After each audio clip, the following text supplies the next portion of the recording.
దేవుడు ఇశ్రాయేలును తిరిగి రమ్మని పిలుచుట. తిరిగి రమ్మని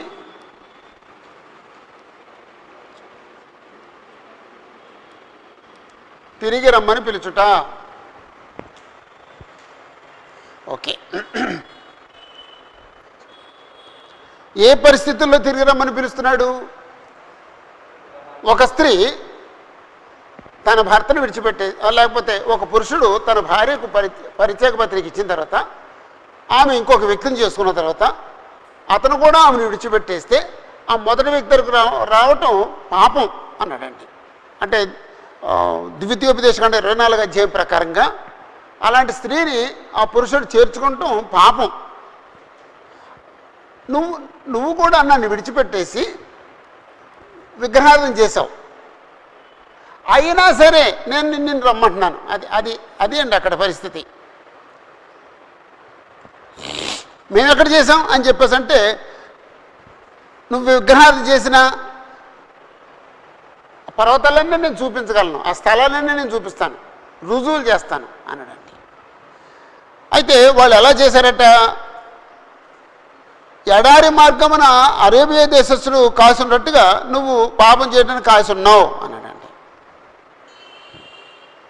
అలా చేసావు కాబట్టి వానలు కురవడం మానిపించేశాను నేను, కడవరి వర్షం లేకుండా చేశాను. అయినా సరే నువ్వు విగ్రహారాధన మానలేదు. వ్యభిచారం చేసే స్త్రీకుండే ధైర్యం నీకుంది, నువ్వు సిగ్గుపట్టలేదు. అంటే ఈ పేరాలో 3:1 ఆఖరి మాట, నీవు అనేకమైన విటకాండ్రతో వ్యభిచారం చేసినను నా యొద్దకు తిరిగి రమ్మని యెహోవా సెలవిస్తున్నాడు. అందుకు ఆ మాట తీసుకుని దేవుడు ఇశ్రాయేలును తిరిగి రమ్మని పిలుచుట అని చెప్పుకున్నామండి.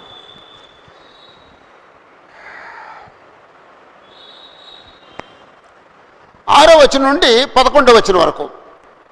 6వ వచనం నుండి 11వ వచనం వరకు. అంటే మనం చిన్న ఈ పేర చదివాం. ఏం వినపడిందండి పేరాలో? అంటే గ్రహిస్తే చెప్పండి, లేవ ఏం కంగారం లేదు. అంటే మీకు ఏం వినపడిందండి ఆ పేర చదువుతున్నప్పుడు? ఏమి మన చెవులకి వినపడింది? ఏదని చెప్పండి, మీకు తెలిసింది చెప్పండి, మీరు గ్రహించింది చెప్పండి, మీకు అర్థమైంది చెప్పండి, మీకు వినపడింది చెప్పండి. అమ్మా అంటే నేను హెడ్డింగ్ పెట్టమంటలేదండి, అసలు ఏమి వినపడింది అని చెప్తున్నానండి. ఏమి వినపడిందండి? ఇశ్రాయేలీలు అషూరు జరిగెళ్ళారు, ఆ సంగతి చూసి కూడా మారు మనసు పొందలేదు. నీకేం వినపడింది? నువ్వు చెప్పింది చెప్పు. మారు మనసు మొదలు బ్రదర్ మీకేం వినపడిందండి? ఆనంద్ గారు అదే ముగ్గురు ఒకటే. నీకేం వినపడింది? నీకేం వినపడలేదు చెప్పు.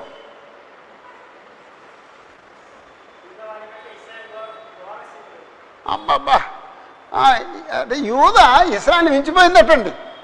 మీకేం వినపడిందండి?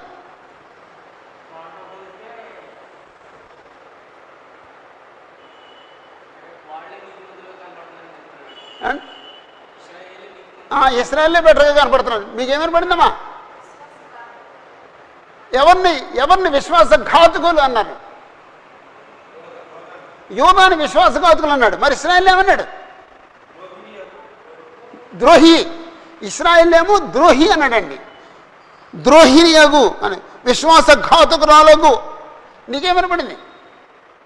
నీకేమని పడలేదు?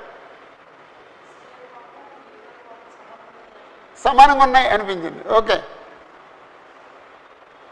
అంతేనండి. అంటే ఏమీ లేదు, మనం చదువుతున్నప్పుడు ఒక్కో మాట మనసుకు పడద్ది, ఇంకోసారి చదివితే ఇంకో మాట పడుద్ది, ఇంకోసారి చదివితే ఇంకో మాట పడుద్ది, ఇంకోసారి చదివితే ఇంకో మాట పడుద్ది. అప్పుడు 4 సార్లు 10 సార్లు చదివితే అప్పుడు అది అసలు ఏముందో తెలిసిపోద్దండి. ఓకే, 6వ వచనంలో ఒక మాట ముందు మాట అనుకుందామండి. మరియు రాజైన యోషియా దినములలో యెహోవా నాకేలాగ సెలవిచ్చెను, కాలం ఏంటండి? యోషియా దినాల్లో. యోషియా పరిపాలన ఎన్నో సంవత్సరాలు ఇర్మియా సువార్త పడటం ప్రారంభించాడు 13వ సంవత్సరంలో. 13వ సంవత్సరంలో ప్రారంభించాడు. అంటే యోషియా దినాల్లో ఈయన ప్రవచించాడండి. యోషియా దినాల్లో ప్రవచించాడండి. 13వ సంవత్సరమున అంటే 2వ వచనం అండి, 1వ అధ్యాయం 2వ వచనం, 3వ లైను, 2వ లైను.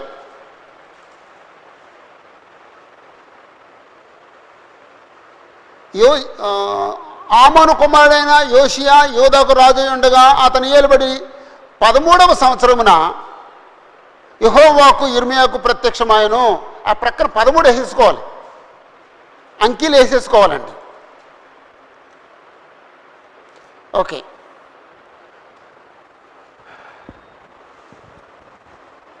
యోషియా దినాల్లో యోషియా పేరును గుర్తుపెట్టుకోండి. ఎలా గుర్తుపెట్టుకుంటానో నాకు తెలియదు. 3వ అధ్యాయం 1వ వచనం 6వ వచనంలో యోషియాని గుర్తుపెట్టుకోండి.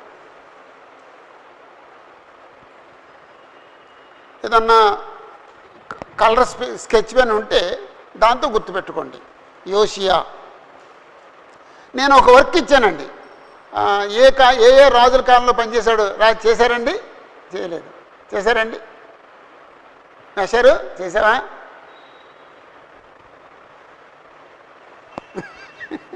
చేయలేదండి. నేను మిమ్మల్ని అడగలేదండి బ్రదరు.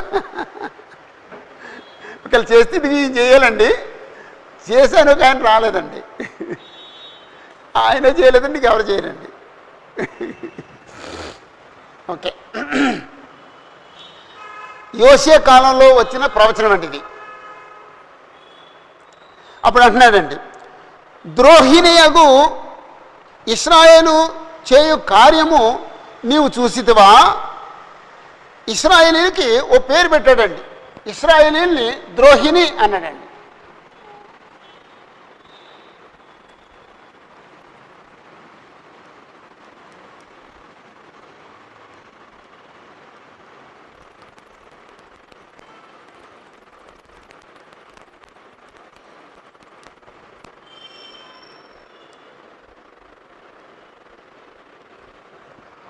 ఇశ్రాయేల్ని ద్రోహిణి అన్నాడండి.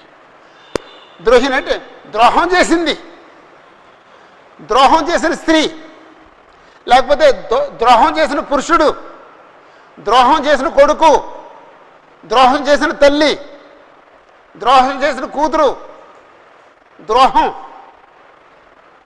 ద్రోహిణకు ఇశ్రాయేలు చేయు కార్యములను చూసావా? ఆమె ఉన్నతమైన ప్రతి కొండ మీదికి, పచ్చని ప్రతి చెట్టు క్రిందికి పోవచ్చు, అక్కడ వ్యభిచారం చేయుచున్నది. అంటే ఉన్నత స్థలాలు అన్న పర్వతాలని, కొన్ని పర్వతాలని ఉన్నత స్థలాలు అన్నాడండి.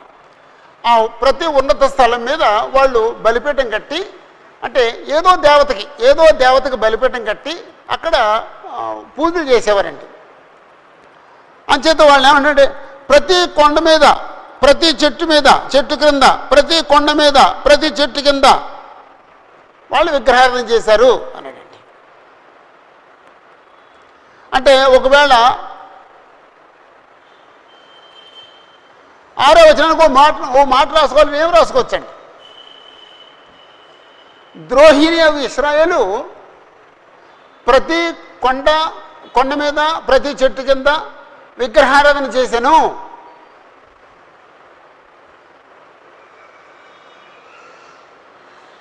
అమ్మా, ఆ పేరకు కాదు, ఆ ఒక్క వచనానికి, ఆ పేరకు కాదు, పేరకు వేరే పేరు పెడదాం.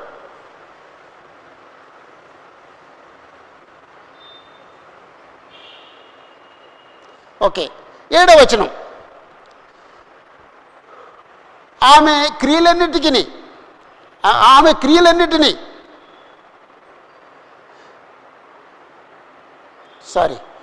ఆమె ఈ క్రియలన్నిటినీ చేసినను ఆమెను నా యొద్దకు తిరిగి రమ్మని నేను సెలవీయగా ఆమె తిరిగి రాలేదు. అంటే అంతటి విగ్రహారాధన చేసినా సరే నేను తిరిగి రమ్మన్నాను, కానీ ఆమె తిరిగి రాలేదు.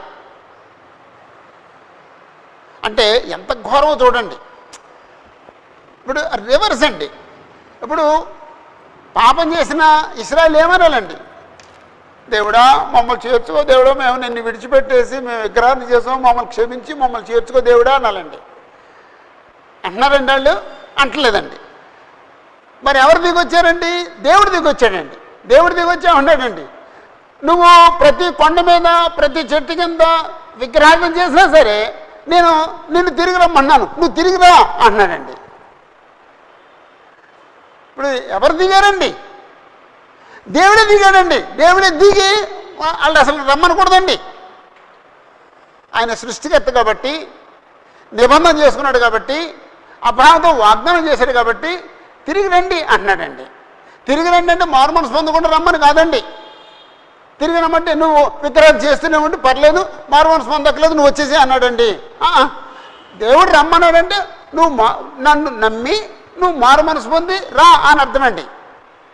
ఆ రెండు మాటలు లేవండి అక్కడ.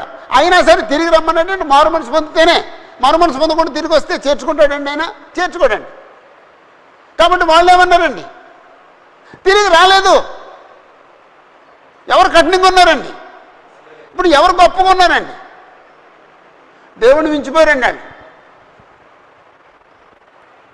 తప్పు చేసింది వాళ్ళండి. తగ్గి ఆయన రమ్మంటున్నాడండి, కానీ వాళ్ళు రానంటున్నారండి. అదండి ఇశ్రాయేలు పరిస్థితి. అదండి ఇశ్రాయేలు పరిస్థితి. 7వ వచనంలో వివరించబడింది అది. తర్వాత 7వ వచనం ఇంకా ఉందండి. 7వ వచనంలో మరియు అంటే ఇంకో సంగతి చెప్తున్నాడండి. మరియు విశ్వాసఘాతుకురాలకు ఆమె సహోదరైన యోధా దాన్ని చూచాను. ఇక్కడ యోధాకు పేరు పెట్టాడండి. విశ్వాసఘాతుకురాలు,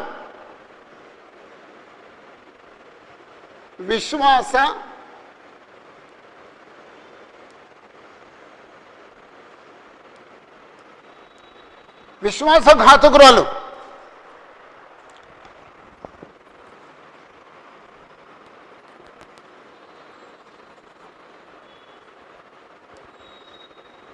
విశ్వాసఘాతకురాలు.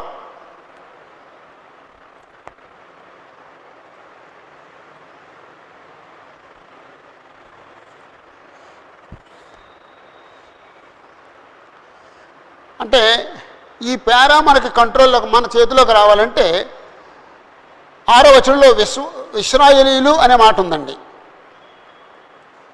7వ వచనంలో మరియు యోధా అనే మరియు అని ఉంది, దాని కింద యోధా అని ఉంది.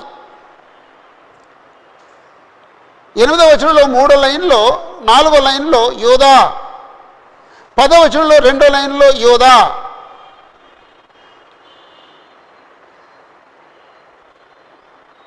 11వ వచనంలో 2వ లైన్లో యోధా, 11వ వచనం 3వ లైన్లో ఇశ్రాయేలు. అవి ముందు గుర్తుపెట్టుకోండి. అంటే ఏమీ లేదు, గుర్తుపెట్టుకోవడం అంటే మీరు కొంచెం అలాగేదో అలా పెట్టుకోవాలండి. అలా పెట్టుకోవాలండి. యోధా అని ఎన్నిసార్లు ఉంది, ఇశ్రాయేల్ అనే మాట ఎన్నిసార్లు ఉంది. ఆ తర్వాత ద్రోహిణి అనే మాట ఎన్నిసార్లు ఉందండి? 6వ వచనంలో 2వ లైన్లో ద్రోహిణి,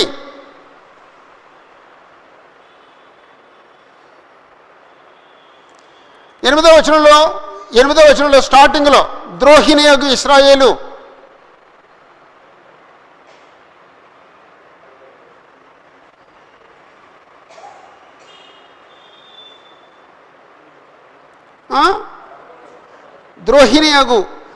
11వ వచనంలో 2వ లైన్లో ద్రోహిణి యొక్క ఇశ్రాయేలు అనే మాట ఉంది.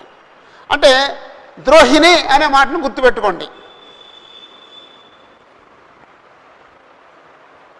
తర్వాత విశ్వాసఘాతుకురాలు అనే మాట ఎక్కడుంది అమ్మా? 7వ వచనంలో 4వ లైను విశ్వాసఘాతుకురాలకు ఆమె సహోదరి అయిన యోధా. 8వ వచనంలో 3వ లైన్లో విశ్వాసఘాతుకురాలు.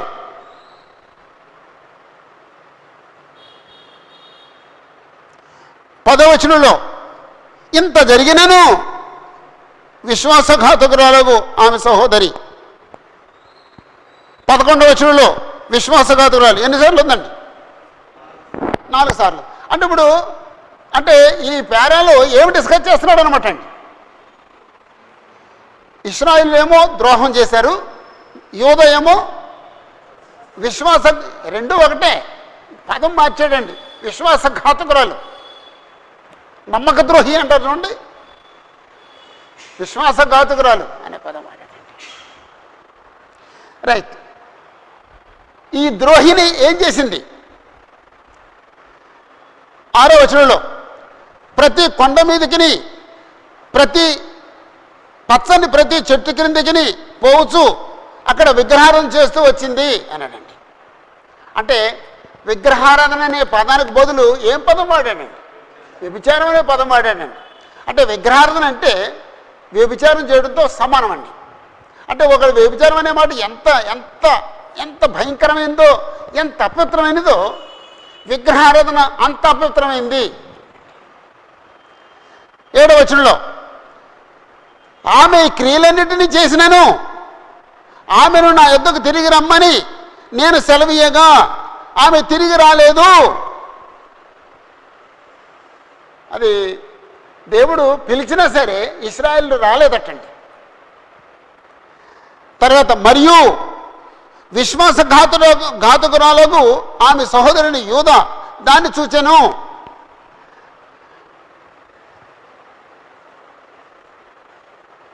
అంటే 7వ వచనంలో రెండు సంగతులు ఉన్నాయండి. ఒకటి, ద్రోహి అనే ఇశ్రాయేల్ని దేవుడు పిలిచిన వాళ్ళు రాలేదు. 2, విశ్వాసఘాతురాలకు యూదా దాన్ని చూచింది. అంటే చూచి ఏం చేసిందో చెప్పలేదు, చూచింది అని మాత్రం చెప్పాడండి 7వ వచనంలో. 8వ వచనంకి వెళ్తున్నామండి. ద్రోహిణియగు ఇశ్రాయేలు వ్యభిచారం చేసిన హేతువు చేతనే నేను ఆమెను విడిచిపెట్టి ఆమెకు పరిత్యాగ పత్రిక ఇయ్యగా. అంటే యెహోవా దేవుడు ఏం చేశాడటండి? పరిత్యాగ పత్రిక ఇచ్చాడటండి. పరిత్యాగ పత్రిక ఇచ్చాడటండి. రైట్. అంటే యాక్చువల్గా ఇశ్రాయేలీలు అనేది ఒక రాజ్యం. సొలొమోను కుమారుడైన రెహబాము వచ్చినప్పుడు రెహబాము ఇశ్రాయేలును తిరస్కరించడం వల్ల ఇశ్రాయేల్ రాజ్యం 2 భాగాలు అయిపోయిందండి. ఇశ్రాయేలు యూదా 2 రాజ్యాలు అయిపోయినాయండి. ఇశ్రాయేలీలో మొట్టమొదటి రాజు ఎవరండి? యరోబాము. ఆ విభజించబడిన రాజ్యానికి యూదా రాజు ఎవరండి? రెహబాము. రెహబాము. ఇదేమో ఉత్తర రాజ్యం, ఇదేమో దక్షిణ రాజ్యం. అంటే ఒక రాజ్యం 2 ముక్కలైపోయిందండి. దీనికేమో 10 గోత్రాలు ఉన్నాయి, ఇక్కడేమో 2 గోత్రాలు ఉన్నాయి. అదే పెద్దదండి. ఓకే. ఇశ్రాయేలు పాపం ఏంటండి మీరు చెప్పండి? అంటే విడిపోయిన తర్వాత యెరోబాము కాలంలో ఇశ్రాయేలు చేసిన పాపం ఏంటండి?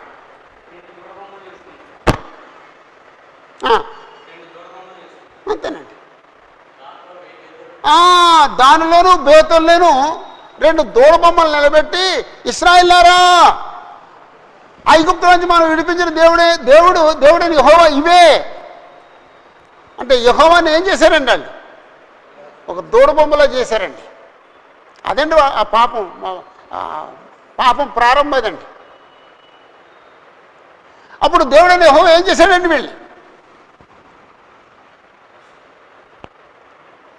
వాళ్ళు ధర్మశాస్త్రం అనుసరించట్లేదండి. దేవుడని యెహోవాకు ధూపం వేయట్లేదండి. దేవుడని యెహోవాకు బలి అర్పించట్లేదండి. విశ్రాంతి నేను పరిశుద్ధంగా ఆచరించట్లేదండి. ఆ తర్వాత యెరూషలేము దేవాలయం రావట్లేదండి. ముఖ్యమైన 3 పండుగలు ఆచరించట్లేదండి. మొత్తం దేవుడని యెహోవాను విడిచిపెట్టేశారండి. అప్పుడు దేవుడు పరిత్యాగ పత్రిక ఇచ్చాడు అన్నాడండి. అంటే ఎప్పుడైతే వాళ్ళు దేవుడని యెహోవాను విడిచిపెట్టి విగ్రహం చేశారో అప్పుడు దేవుడు ఏం చేశాడంటే వాళ్ళని విడిచిపెట్టేశాడండి. అయినా సరే దేవుడు ఏం కోరుకున్నాడండి? వాళ్ళు మారు మనసు పొంది తిరిగి రావాలి, మారు మనసు పొంది తిరిగి రావాలి అని కోరుకున్నాడండి. వచ్చారండి?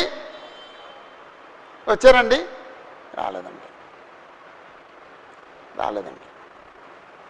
అప్పుడు వాళ్ళు దేవుడు చెరగ పంపించేశాడండి. ఏ చెరగ పంపించాడు? అష్షూరు చెరగ పంపించేశాడండి.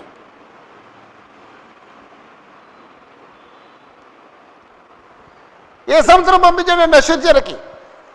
క్రీస్తుకు పూర్వం 721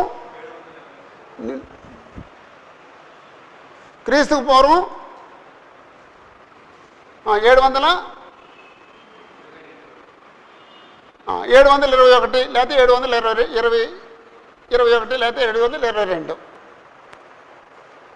అష్షూరు చెర 721.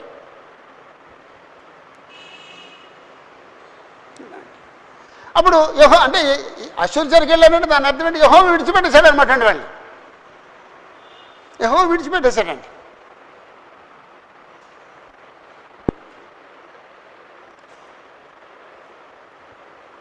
రెండవ రాజులు 17 తీయక్కలేదు.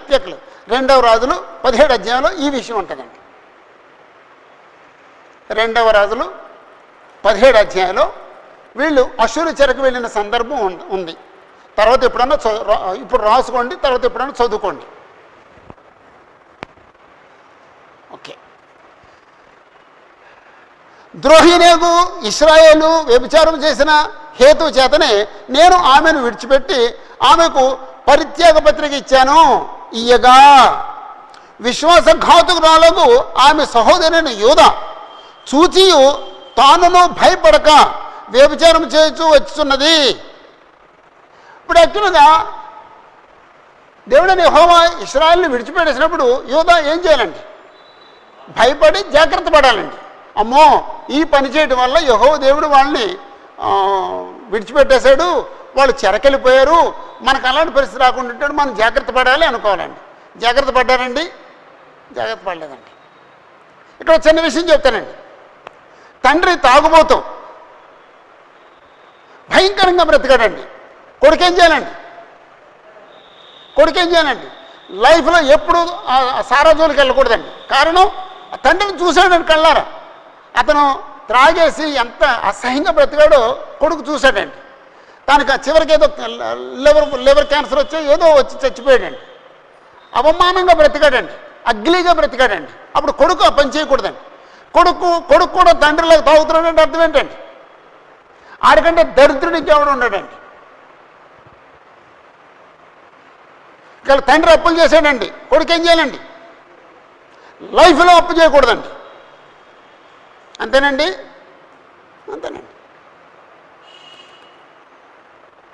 లైఫ్లో చేయకూడదండి. అంటే మనుషులకు బుద్ధి రావట్లేదండి. తండ్రి చేసిన దాన్ని చూసి కూడా, తండ్రి పొందిన బాధలను చూసి కూడా, తండ్రి పొందిన అవమానాన్ని చూసి కూడా కొడుకులకు బుద్ధి రావట్లేదండి. ఇశ్రాయేలు చేసిన దాన్ని కళ్ళారా చూసి కూడా యూదాకు బుద్ధి రాలేదండి. యూదా ఏం చేశారండి? యూదులు ఏం చేశారండి? అవే కొనసాగించారండి. ఇంకొక దురదృష్టమైన సంగతి అని చెప్పనండి. ఇశ్రాయేలీలు ఎక్కడో విగ్రహార్థన చేశారండి. యూదులు యెరూషలేము దేవాలయంలో తీసుకొచ్చారండి విగ్రహార్థాన్ని. యెరూషలేము దేవాలయంలో విగ్రహాన్ని తీసుకొచ్చారండి. ఏది ఘోరమైన పాపం అవుద్దండి? యూదా చేసింది ఘోరమైన పాపం అవుద్దండి. ఇక్కడ ఇంకో పాయింట్ చెప్తానండి.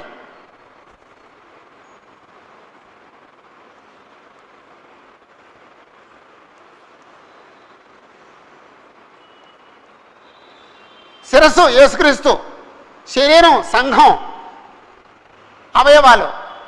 ఇప్పుడు బయట ఎవడో తప్పు చేశాడండి.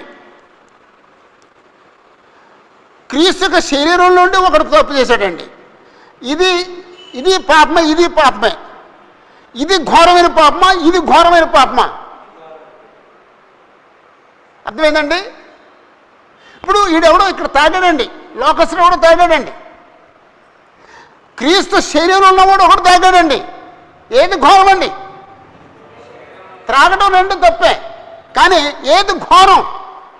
క్రీస్తు శరీరంలో ఉండి ఒకడు పాపం చేస్తే అది ఘోరం అండి. అది క్రైస్తవుడికి అర్థం అవ్వాలి, క్రీస్తు సంఘస్థుడికి అర్థం అవ్వాలండి. మనం క్రీస్తు శరీరంలో అవయవాలం, అది అర్థం అవ్వాలండి. ఓకే, ఇశ్రాయేలు చేసిన పాపాన్ని చూసి కూడా యూదా భయపడలేదు, వ్యభిచారం చేస్తూ వచ్చింది. అప్పుడు 8వ వచనానికి 2 మాటలు రాసుకోవచ్చండి. ఇశ్రాయేలు చేసిన పాపమునకు దేవుడు పరిత్యాగ పత్రిక ఇచ్చాను. ఇశ్రాయేలు చేసిన పాపానికి దేవుడు పరిత్యాగ పత్రిక ఇచ్చాడు.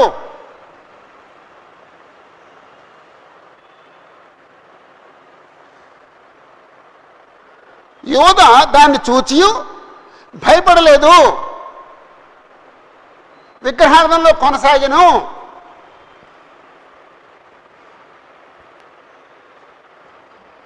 అంటే నేను ఈ పుస్తకాన్ని, ఏ పుస్తకాన్ని నేను ఎలా చూస్తానంటే ప్రతి వచనానికి ఒక పేరు పెట్టుకుంటానండి. వచనం ఉన్నదాన్ని ఒక చిన్న మాటలతో రాసుకుంటా ట్రై చేస్తానండి. అప్పుడు నాకు ఆ వచనం వచ్చేస్తుందండి.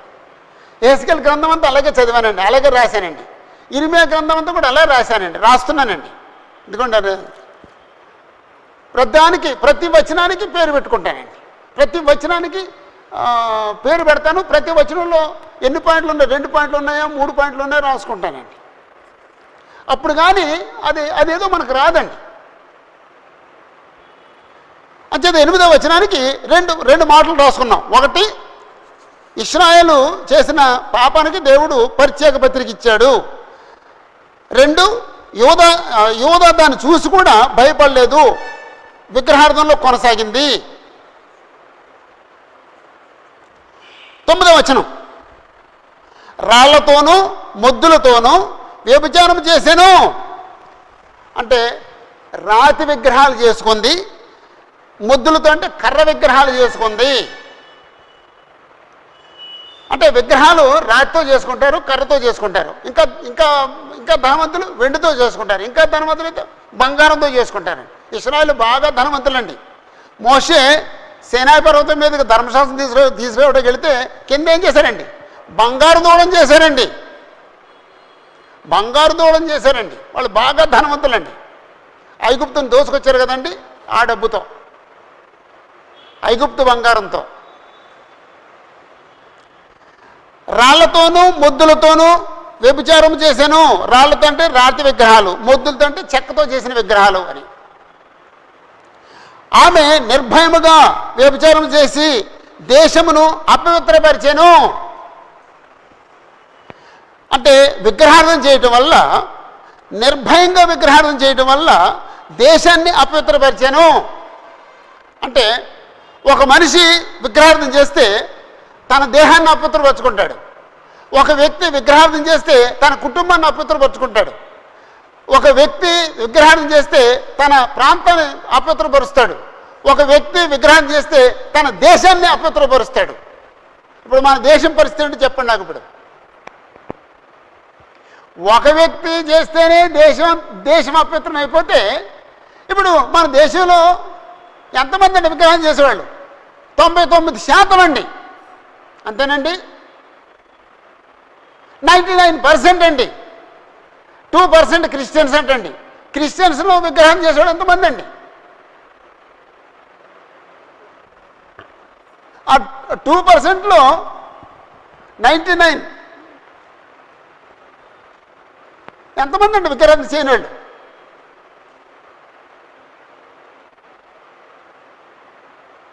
చూడండి, లెక్కలు చూడండి, ఎంతమంది ఉన్నారండి విగ్రహం చేయని వాళ్ళు? ఆమె నిర్భయముగా వ్యభిచారం చేసి దేశమును అపవిత్రపరిచాను. అంటే 9వ వచనానికి 2 మాటలు రాసుకోవచ్చండి. రాళ్లతోనూ మొద్దులతోనూ విగ్రహారాధన చేశాను.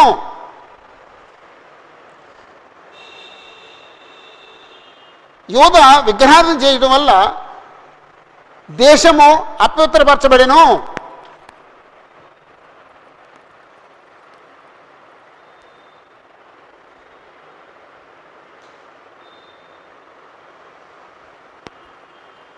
10వ ఇంతగా జరిగినను విశ్వాసఘాతుకురాలకు ఆమె సహోదరి అయిన యూద పైవేషమునికే గాని పూర్ణ హృదయంతో నా యొద్దకు తిరగట్లేదని యెహోవా సెలవిస్తున్నాడు. ఇంతగా జరిగినా సరే విశ్వాసఘాతుకురాలకు ఆమె సహోదరి అయిన యూద పై వేషానికే నా దగ్గరికి వచ్చింది కానీ పూర్ణ హృదయంతో నా యొద్దకు తిరిగి రాలేదు. అంటే 10వ వచనంలో ఉన్న సంగతి ఏమిటంటే యోధాని విశ్వాసఘాతుకురాలు అన్నాడు. పై వేషానికే వచ్చింది కానీ హృదయపూర్వకంగా తిరిగి నా దగ్గర రాలేదు అని చెప్పి దేవుడు సెలవిచ్చాడు. కాబట్టి 10వ వచనంలో ఉన్న సంగతి ఏమిటి? యోధ పూర్ణ హృదయంతో దేవుని ఎద్దకు రాలేదు, లేకపోతే హృదయపూర్వకంగా దేవుని ఎద్దకు తిరిగి రాలేదు.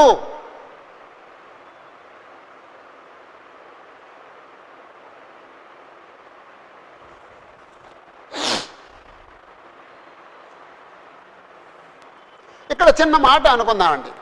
ఇప్పుడు మనం సువార్త ప్రకటిస్తున్నాం, ఎంతోమందిని కన్వర్ట్ చేస్తున్నాం. మాకు ఏలూరులో 210 మంది సభ్యులు ఉన్నారండి. ఇప్పుడు ఎంతమంది పూర్ణ హృదయంతో దేవుడి దగ్గరికి వచ్చారు? ఎంతమంది అక్కడ వాడిన పదం పైవేషానికే, ఎంతమంది పైవేషానికే వచ్చారు? అంటే కొంతమంది పైవేషానికే క్రీస్తు సంఘ సభ్యులు, కొంతమంది పూర్ణ హృదయంతో క్రీస్తు సంఘంలోకి వచ్చిన వాళ్ళు. ఎంతమంది పైవేషానికి వచ్చారు? ఎంతమంది పూర్ణ హృదయంతో వచ్చారు? ఓకే, దేవుడికి ఆ సంగతి తెలుస్తుందండి. ఎవడు పూర్ణ హృదయంతో వచ్చాడో, ఎవడు పైవేషానికి వచ్చాడో దేవుడికి తెలుసండి. తెలుసండి, ఆ వ్యక్తికి తెలుసండి. తెలీదండి, ఆ వ్యక్తికి తెలుసండి. అప్పుడు ఏం చేయలేడు ఆ వ్యక్తి? మారు మనసు పొందాలండి. నేను పై వేషానికి క్రీస్తు సంఘంలోకి వచ్చాను, క్రీస్తు సంఘం వాస్తవం, నేను పై వేషానికి వచ్చాను, నేను మారు మనసు పొందాలి, నేను పూర్ణ హృదయంతో వచ్చాను, నేను కొనసాగించాలి. ఎంతమంది పై వేషానికి వచ్చాం? ఆ పై వేషానికి వచ్చినోడు తన జీవితాన్ని మార్చుకోడండి. ఇక్కడ వేషాలు ఎత్తాడండి, క్రీస్తు సంఘంలో వేషాలు ఎత్తాడండి. మార్చుకున్నవాడు ఏం చేస్తాడంటే, లేకపోతే పూర్ణ హృదయంతో వచ్చినప్పుడు ఏం చేస్తాడంటే క్రీస్తు యొక్క స్వభావాన్ని సంపాదించుకుంటాడు.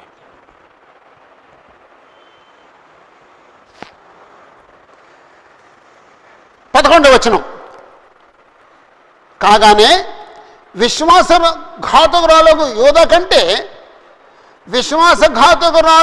యోధ కంటే ద్రోహినగు ఇశ్రాయేలు తాను నిర్దోషి అని రుజువుపరుచుకొని ఉన్నది. అమ్మా, యోధ కంటే ఇశ్రాయేలు నిర్దోషని నిరూపించుకుందటండి. అంటే ఇప్పుడు దేవుడు ఏమన్నాడండి?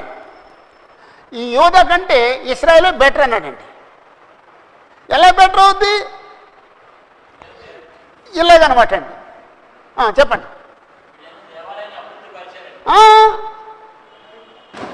అవునండి, ఇప్పుడు వీళ్ళేమో ఇశ్రాయేల్ అనుకుందామండి, వీళ్ళేమో యోధ అనుకుందామండి.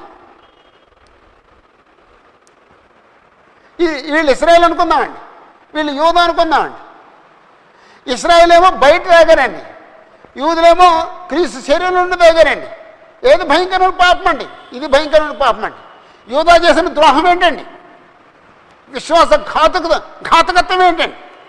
యెరూషలేము దేవాలయంలోకి విగ్రహాలు తీసుకొచ్చారండి. అంచేత వీళ్ళకంటే వీళ్ళు బెటర్ అయ్యారనమాట అండి.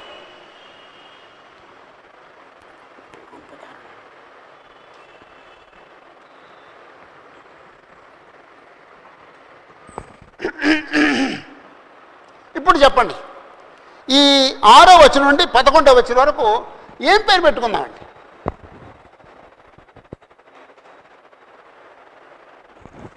6 నుండి 11 వరకు ఏం పేరు పెట్టుకుందామండి? ఇప్పుడు 6వ వచనంలోనేమో యోషియా కాలంలో వచ్చిన ప్రవచనం ఇది.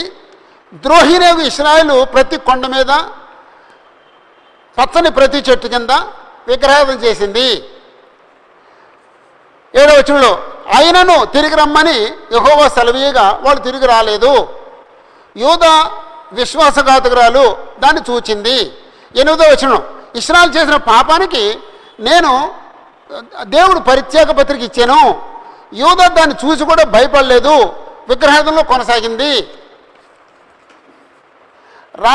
యూదా రాళ్లతోనూ ముద్దులతోనూ వ్యభిచారం చేశాను, నిర్భయంగా దేశాన్ని అపవిత్రపరిచాను. 10వ వచనంలో యూదా హృదయపూర్వకంగా దేవుని ఎద్దుకు రాలేదు, పై రూపానికే వచ్చింది. 11 ద్రోహినగు ఇశ్రాయేలు కంటే విశ్వాసఘాతులకు యూదా ఎక్కువ ద్రోహం చేశాను. ఇప్పుడు చెప్పండి, ఏమి హెడ్డింగ్ పెడదామండి? 6, 7, 8, 9, 10, 11 6 వచనాలు. అసలు ఈ 6 వచనాల్లో ఏం డిస్కస్ చేశాడండి? డిస్కషన్ ఏంటండి 6 వచనాల్లో? ఇశ్రాయేలు పాపం, యూదా పాపం, ఇశ్రాయేలు పాపం, యూదా పాపం, ఇశ్రాయేలు పాపం, యూదా పాపం, ఇది డిస్కస్ చేశాడండి. డిస్కస్ చేసి ఎలా కంక్లూడ్ చేశాడండి? యూదా కంటే ఇశ్రాయేలే బెటర్. ఆ డిస్కషన్ అయిపోయిన తర్వాత ఏ మాటతో ముగించేశాడండి? ఆ పేరాన్ని కంక్లూడ్ చేశాడండి. ఆ ఇశ్రాయేల్ కంటే ఆ యూదా బెటర్. ఇంతవరకు ప్రపంచమంతటికి తెలిసిందేదండి, ఇశ్రాయేల్ భయంకరులు, యెహోవాను విడిచిపెట్టేశారు, విగ్రహారాధన చేశారు, ధర్మశాస్త్రం విడిచిపెట్టేశారు, పండుగలు చేయడం మానేశారు, విశ్రాంతి అన్న పరిశుద్ధంగా ఆచరించడం మానేశారు. అదే తెలుసండి మనకి. దేవుడని యెహోవా ఇంకో సంగతి చెప్పాడండి. అయ్యో వాళ్ళకంటే వీళ్ళే బెటర్ అన్నాడండి దేవుడు. రైట్, ఏం పేరు పెడదామండి? మ్యాథ్స్ ప్రసాద్ గారు అంటే ఇక్కడ 2 పేర్లు పెట్టుకోవచ్చండి. యూదా ఇశ్రాయేల్ యొక్క స్థితిని వివరించుట అనుకోవచ్చండి. వాళ్ళిద్దరి గురించి వివరించాడు, కానీ కంకులను వచ్చేసాడండి. చివరి కంకులు ఇచ్చేసాడండి. ఏం కంకులు ఇచ్చాడు? ఆ ఇశ్రాయేల్ కంటే యూదా కంటే ఇశ్రాయేల్ బెటర్ అని కంకులు ఇచ్చేసాడండి. అది పెట్టుకోవచ్చు అనుకుంటున్నానండి. కానీ అలాగండి ఆలోచించేది, హెడ్డింగ్ ఆలోచించేది అలాగండి.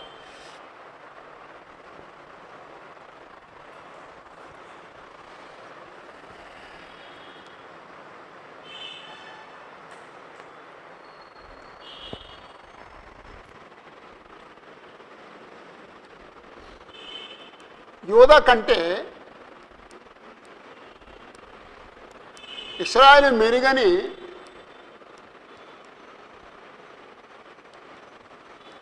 దేవుడు చెప్పుట.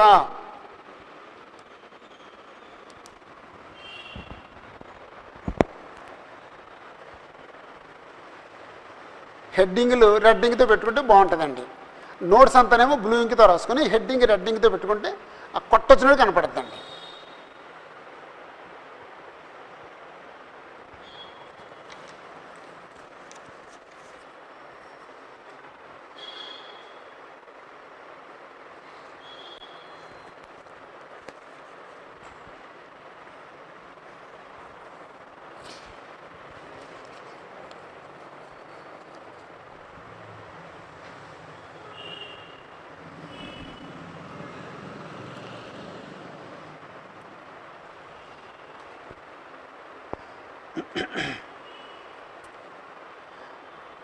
పన్నెండవ వచనం నుండి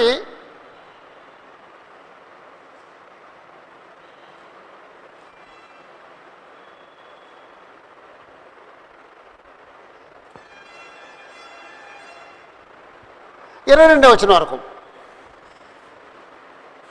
లేకపోతే ఏ వచనం కావచ్చు చూద్దాం. 12వ వచనం.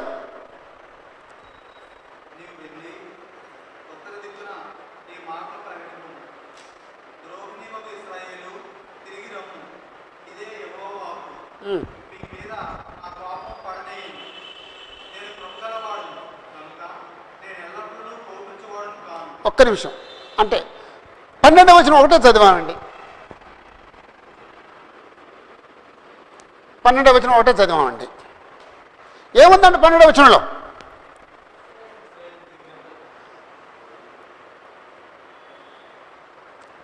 నీవు వెళ్ళి ఉత్తర దిక్కున ఈ మాట ప్రకటన చేయము, ప్రకటింపము. ద్రోహినేగు ఇశ్రాయేలు అంటే ఇశ్రాయేలుతో చెప్తున్నాడండి. తిరిగి రమ్ము, ఇదే యెహోవా వాక్కు. మీ మీద నా కోపము పడనీయను, నేను కృపగలవాడను గనుక నేను ఎల్లప్పుడూ కోపించేవాడిని కాను.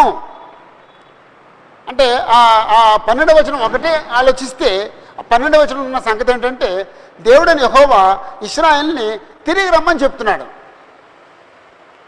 తిరిగి రమ్మని చెప్తున్నాడు. తిరిగి రమ్మని చెప్పడానికి 2 కారణాలు చూపిస్తున్నాడండి. ఏంటండి అవి?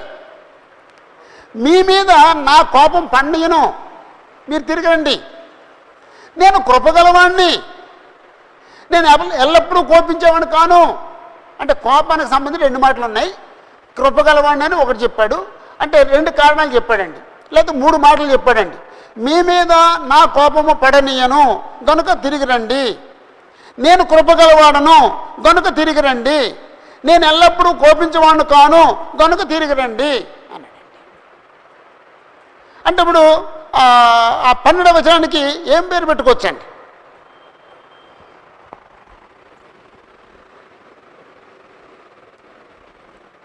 ఎల్లప్పుడూ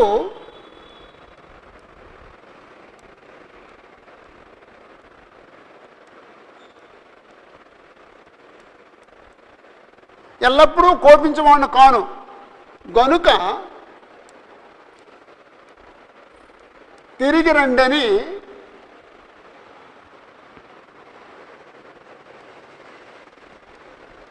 దేవుడు ఇశ్రాయేలును పిలుచుట.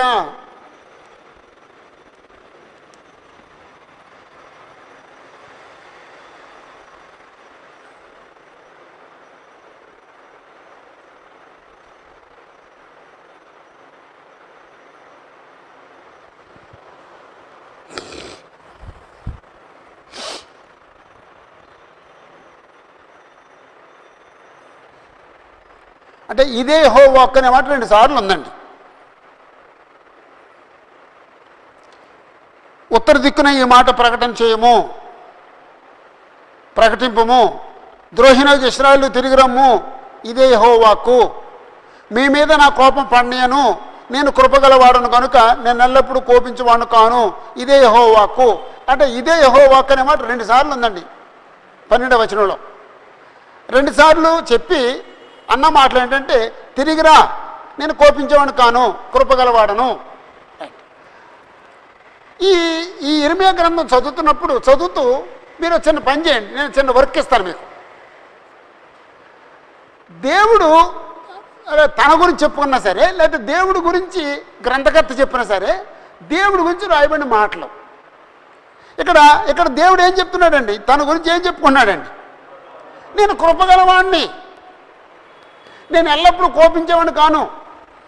ఇలాంటి మాటలు అంటే ఇప్పుడున్న నోట్స్లో రాసుకోండి. కానీ అంటే మీ దగ్గర ఉన్న నోట్స్లో చివర ఓ పేరా మీద ఒక పేజీలో దేవుని గురించి అని హెడ్డింగ్ పెట్టుకొని దేవుడి గురించి ఆయన చెప్పిన సంగతులు కానీ, దేవుడి గురించి గ్రంథకర్త చెప్పిన సంగతులు కానీ ఓ లిస్ట్ తయారు చేయండి. ఇంతవరకు 1వ అధ్యాయంలో దేవుడి గురించి ఏముందండి అమ్మా?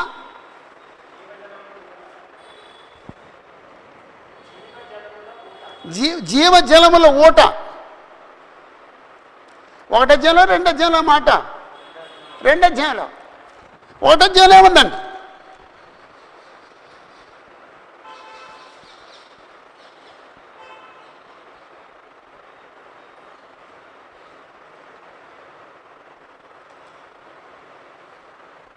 నేను నీకు తోడయిందును అంటే తోడయిండువాడు, గర్భములో నిన్ను రూపింపక మునిపే గర్భంలో రూపించేవాడు, నిన్నెరిగితిని గర్భంలో పడకమునిపే ప్రతిష్ఠించాను. రూపించినవాడు, ఎరిగినవాడు, ప్రతిష్ఠించేవాడు, నియమించేవాడు, తోడుగా ఉండేవాడు. అలాగనమాట అండి. ఇప్పుడు నేను చెప్పినవి రాయొద్దు. మీరు నెమ్మదిగా మొదటి అధ్యాయం 1వ వచనం నుండి ప్రారంభించి నెమ్మదిగా చదువుతూ దేవుడి గురించి ఏమున్నాయి అది ఒక లిస్ట్ తయారు చేయండి. మీ లాస్ట్ పేజీలో అది రాయండి. అద్భుతమైన నోట్స్ అండి. అది అద్భుతమైన నోట్స్ అండి.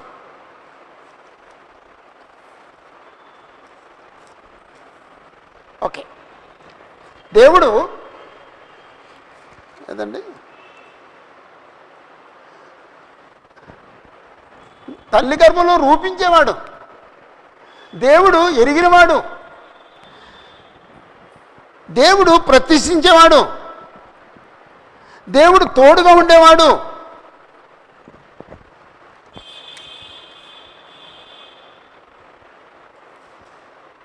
దేవుడు జీవజలముల ఊట,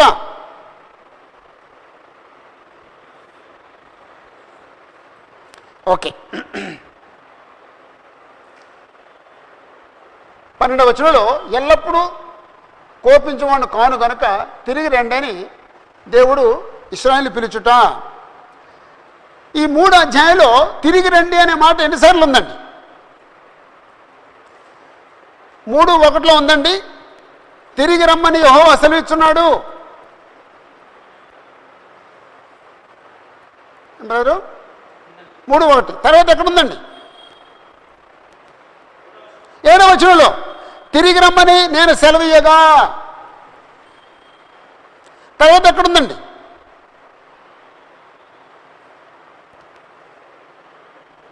12వ వచనంలో తిరిగి రమ్ము, ద్రోహినది ఇశ్రాయేలు తిరిగి రమ్ము.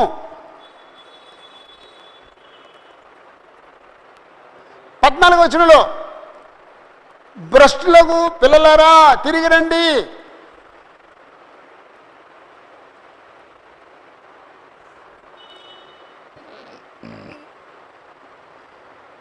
22వ వచనంలో భ్రష్టులైన బిడ్డలారా తిరిగి రండి.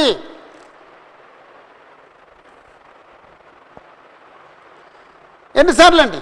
1, 2, 3, 4, 5 సార్లు ఉందండి తిరిగి రండి అని.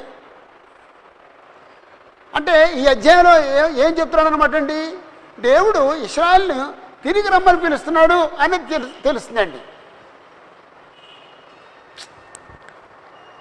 ఎలాంటి పరిస్థితుల్లో తిరిగి రమ్మన్నాడండి? వాళ్ళు యెహోవాను విడిచిపెట్టి విగ్రహారాధన చేస్తున్న సందర్భంలో, కొనసాగుతున్న సందర్భంలో మీరు మారు మనసు పొంది తిరిగి రండి అంటున్నాడు. ఏదన్నారు మీరు? ఓకే. 13వ వచనం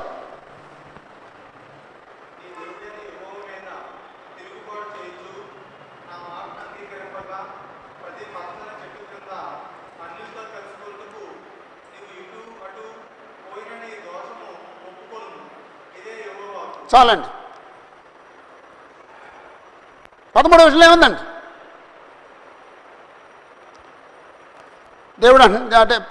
దేవుడు చెప్తున్నాడు, అంటే ప్రవక్త చెప్తున్నాడు, నీ దేవుడని యెహోవా మీద తిరుగుబాటు చేయొచ్చు. అంటే ఒక మనిషి విగ్రహాలను చేస్తున్నాడంటే ఏం చేస్తున్నాడు అనమాట అండి? దేవుడి మీద తిరుగుబాటు చేస్తున్నాడండి. ఒక మనిషి ధర్మశాస్త్రం అనుసరించడం అర్థమే ఏం చేస్తున్నాడండి? దేవుడి మీద తిరుగుబాటు చేస్తున్నాడండి.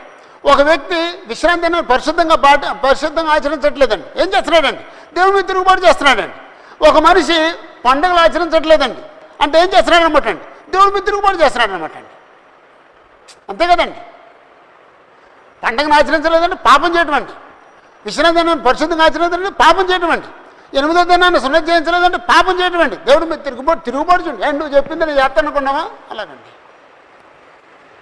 అలా ఆలోచిస్తే ఈరోజు ఆరాధన మానేటువంటి దేవుడి మీద తిరుగుబాటు చేయటం అండి. ప్రభావితం తీసుకోపోవడం అంటే దేవుడి మీద తిరుగుబాటు చేయటం అండి. ఈరోజు మనకు అలా చెప్పేవాళ్ళు లేరండి. ఆ కాలంలో దేవుడు ఇర్మియా ప్రవక్తను పంపిస్తే ఆయన చెప్తున్నారు మీరు తిరుగుబాటు చేస్తున్నారు అన్నాడండి. ఇప్పుడు ఎవరున్నారు? మనం తిరుగుబాటు చేస్తున్నామో లేదు మనకు చెప్పడాక ఎవరున్నారండి? ఒకవేళ సువార్తుడు కానీ బోధకుడు కానీ సహోదరులారా మనం దేవుడి మీద తిరుగుబాటు చేస్తున్నాం, మనం దేవుడి మీద తిరుగుబాటు చేయొద్దు, దేవుడికి లోపడదాం అని చెప్తే బాగుంటుందండి. ఒకవేళ అలా చెప్పకుండా ఏం పర్లేదు బ్రదరు అని ఇలాగ మేగితే ఈడు నాశనం అయిపోతాడు, ఆడు నాశనం అయిపోతాడండి. తప్పుని చెప్పాలండి. నీ దేవుడని యెహోవా మీద తిరుగుబాటు చేయొచ్చు, నా మాటను అంగీకరింపక ప్రతి చెట్టు క్రింద అన్యులతో కలుసుకున్నటకు నీవు అటు ఇటు పోయిన నీ దోషమును ఒప్పుకొనుము. ఇదే ప్రభువు ఇదే యెహోవాకు. అమ్మ 13వ వచనం ఏం చెప్తున్నాడమ్మా? మొత్తం 13వ వచనం అంతట్లో ఓ మాట చెప్పండి, ఏం చెప్తున్నాడండి శ్రీను? 13వ వచనంలో ఏం చెప్తున్నాడు? మీ దోషాన్ని ఒప్పుకోండి, నీ దోషమును ఒప్పుకొనుము.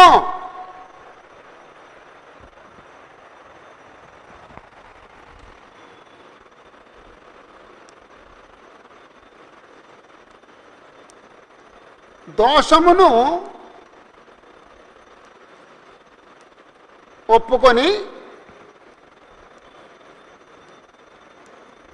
తిరిగి రండని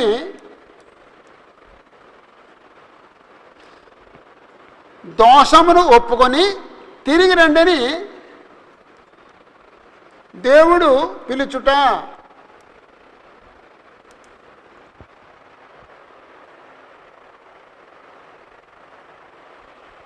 అంటే నా దగ్గర రండి, తిరిగి రండి అన్నాడండి. అంటే ఎలా రావాలన్నమాట అండి?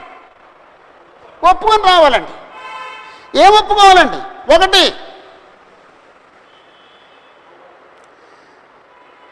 తండ్రి నీ మీద తిరుగుబాటు చేశాం అని ఒప్పుకోవాలండి. 2, నీ మాటను అంగీకరించలేదు అని ఒప్పుకోవాలండి. 3, ప్రతి చెట్టు కింద మేము అన్నిలతో కలిసి ఉన్నాం అని ఒప్పుకోవాలండి. 4, ఇటు అటు పోతూ దోషం చేశాం అని ఒప్పుకోవాలండి. 4 పాయింట్లు చెప్పాడండి అక్కడ. అంకెలు వేసుకోండి. 1, తండ్రి నీ మీద మేము తిరుగుబాటు చేశాం. 2, నీ మాటను మేము అంగీకరించలేదు. 3, ప్రతి చెట్టు కింద అన్యులతో కలుసుకున్నాం. 4, ఇటు అటు పోస్తూ మేము దోషాలు చేశాం అని ఒప్పుకోవాలండి. 4 పాయింట్లు చెప్పాడండి.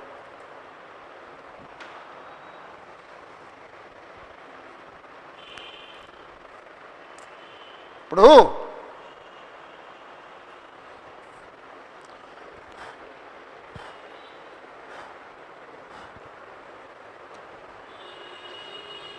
తప్పు చేసిన వ్యక్తి ఉన్నాడండి. నిజంగా ఇతను తప్పు చేశానండి గ్రహిస్తే ఏం చేస్తాడండి?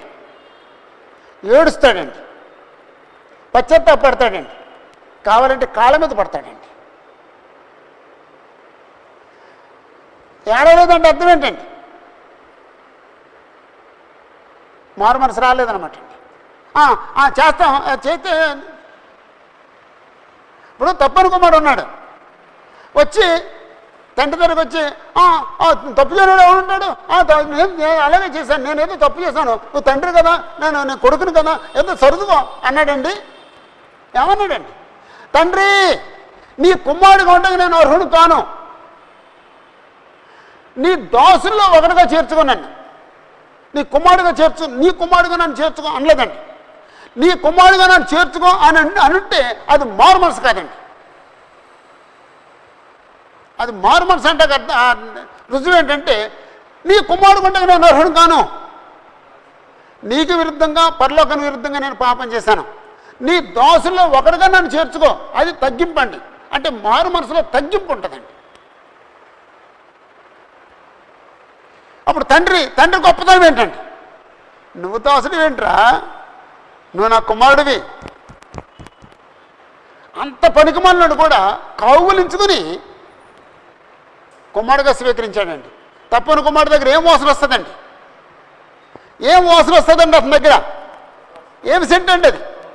పందుల సెంట్ అండి, పందులు కంపు వస్తుందండి. అయినా సరే కొడుకును కౌగులించుకున్నాడండి. అది తండ్రి ప్రేమ. అంతకంటే చెడ్డగా వాసన వస్తుంది మన దగ్గర. మనం మారు మనసు పొందితే, ఒప్పుకుంటే దేవుడు మనల్ని కౌగులించుకుని చేర్చుకుంటాడండి.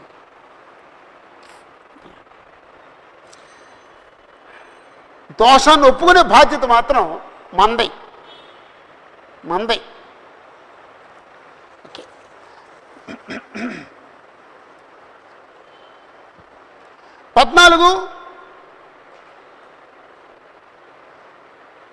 14a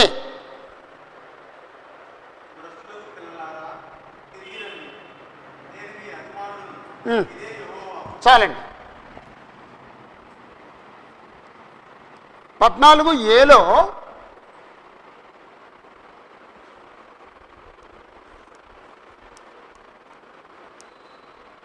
భ్రష్టులకు పిల్లలారా,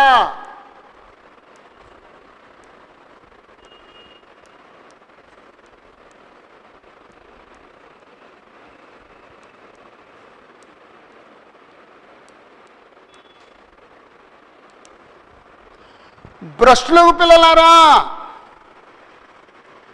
తిరిగి రండి.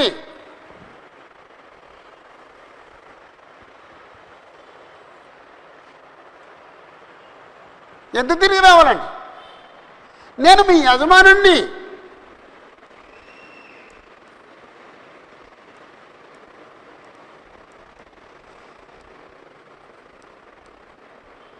నేను మీ యజమానుడను.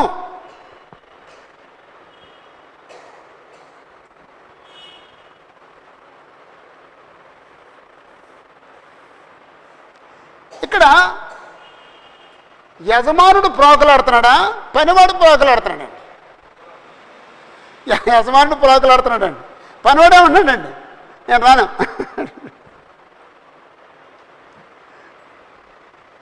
యజమానుడు ప్రోకలాడుతున్నాడండి. నేను యజమానుణ్ణి. బైబిల్లో ఎక్కడైనా నేను మీ తండ్రిని, నాకు రావాల్సిన ఘనత ఏది? నేను మీ రాజుని, నాకు రావాల్సిన ఘనత ఏది? అలాంటి మాటలు ఎక్కడన్నా ఉన్నాయండి బైబిల్లో?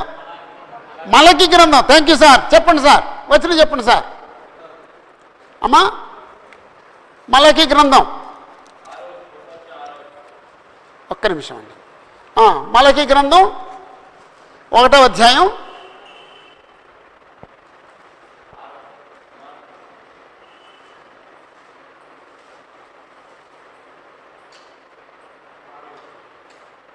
6వ వచనం. మలకి 1:6.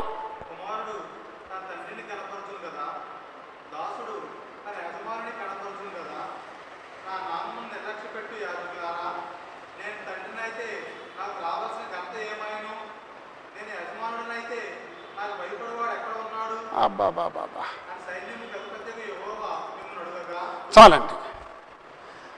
సైన్యములకు అధిపతి యెహోవా అడుగుతున్నాడండి. సైన్యములకు అధిపతి యెహోవా అడుగుతున్నాడండి. ఏమని అడుగుతున్నాడండి అంటే ఒక సామాన్య మాట. కుమారుడు తన తండ్రిని కనపరుస్తాడు కదా, కనపరుస్తాడు. దాసుడు తన యజమాన్ని కనపరుస్తాడు కదా, కనపరుస్తాడు. నా నామాన్ని నిర్లక్ష్యం చేసే యాజకులారా, నేను తండ్రిని అయితే నాకు రావాల్సిన ఘనత ఏమాయను? నేను తండ్రిని అయితే నన్ను ఎందుకు ఘనపరచట్లేదు అంటే, ఈ సందర్భంలో ఎవరైనా ఘనపరచిన వాళ్ళు, ఈ సందర్భం మనం చదివిన సందర్భంలో ఎవరైనా ఘనపరచిన వాళ్ళు యాజకులారా అన్నాడండి. యాజకులారా, నేను తండ్రిని అయితే నాకు రావాల్సిన ఘనత ఏమాయను? నేను యజమానుడిని అయితే నాకు భయపడేవాడు ఎక్కడున్నాడు అంటే, ఈ సందర్భంలో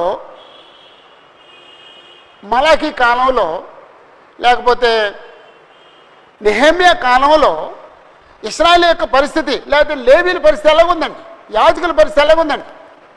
యెహోవాను ఘనపరచట్లేదండి, యెహోవాకు లోబడట్లేదండి.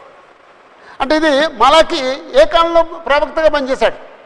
నెహెమ్యా కాలంలో ప్రవక్తగా పనిచేశాడు. 450, 444 ఆ టైంలో, క్రీస్తుకు పూర్వం 400లో, క్రీస్తుకు పూర్వం 450 ఆ ప్రాంతంలో మలాకి ప్రవక్తగా పనిచేశాడు. ఆ కాలంలో యాజకుల పరిస్థితి ఏంటంటే యెహోవాను నిర్లక్ష్యం చేస్తున్నారు, యెహోవాకు లోబట్టలేదు, యెహోవాను ఘనపరచట్లేదు. ఎంత దారుణమైన పరిస్థితి అండి. అంటే చెరకెళ్ళి వచ్చిన తర్వాత ఘనపరచబడడం వల్ల చెరకెళ్ళారు, చెర నుంచి వచ్చిన తర్వాత కూడా ఘనపరచట్లేదండి. మీరు నన్ను ఘనపరచట్లేదు అని దేవుడు అన్నప్పుడు ఏమనాలండి వీళ్ళు? నాయనా మమ్మల్ని క్షమించు తండ్రి, మేము పొరపాటు చేసాం, మేము నిర్లక్ష్యం చేసాం, మేము మారు మనసు పొందుతాం అనాలండి. కానీ అలాగంటలేదండి. 7వ వచనంలో వాళ్ళు ఏమన్నారు చూడండి.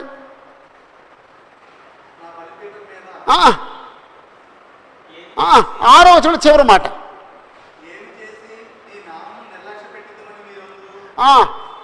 అప్పుడు వాళ్ళు సారీ లార్డ్ అంటలేదండి, ఏం చేసిన నిర్లక్ష్యం చేసాం మేము అంటున్నారు. అవ్వా, ఏం చేసిన నిర్లక్ష్యం చేసాం, మేమేం చేసాం? అప్పుడు మళ్ళీ దానికి వివరిస్తున్నాడండి. ఏం చేసినా నేను నిర్లక్ష్యం చేశారంటే 7వ వచనం,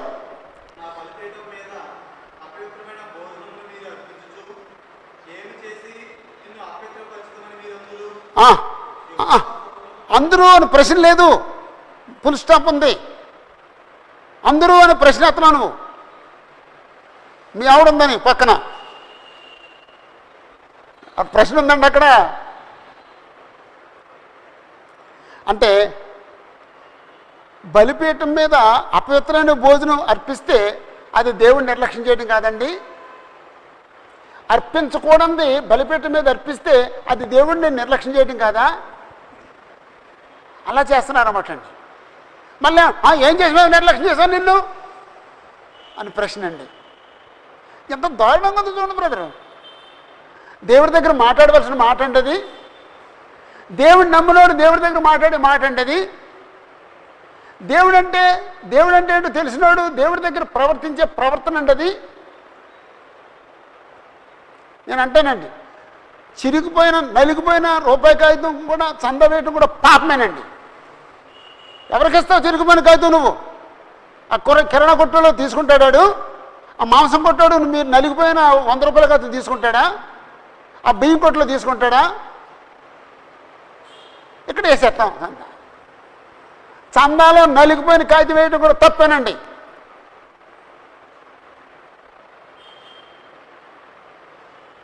తప్పండి. నలిగిపోయిన కాగితాలు వస్తాయండి, మారిన కాగితాలు వస్తాయండి. అప్పుడు మేము బంగారు కొట్టోళ్ళకి ఇస్తామంటే కాగితాలు వాళ్ళు తీసుకుంటారండి. నాకు ఇక్కడ కూడా చిరిగిపోయిన ఎవరు తీసుకునే కాగితాలు వస్తాయండి. నేను అనుకుంటాను వేయకూడదండి, నేను వేయనండి. చిరిగిపోయిన కాగితం నేను వేయనండి. అసలు ఓ ఫోల్డ్ చేసిన కాగితం వేయనండి, ఫోల్డ్ చేయని కాగితం వేస్తానండి. ఫోల్డ్ చేసిన కాగితం వేయనండి నేను. ఒకసారి సాధ్యమైతే ఒకసారి వాడింది వేయనండి. దేవుడు అంటే రెస్పెక్ట్ ఉండాలండి, దేవుడు అంటే గౌరవం ఉండాలండి.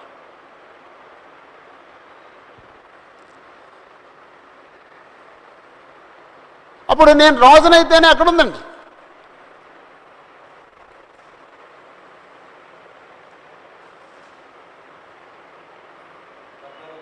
అమ్మా 14వ వచనంలో, నేను ఘనమైన మహారాజునై ఉన్నాను, అన్ని జనుల్లో నా నామం భయంకరమైనదిగా ఎంచబడుతున్నదని సైన్యములకు అధిపతి యెహోవా సెలవిచ్చున్నాడు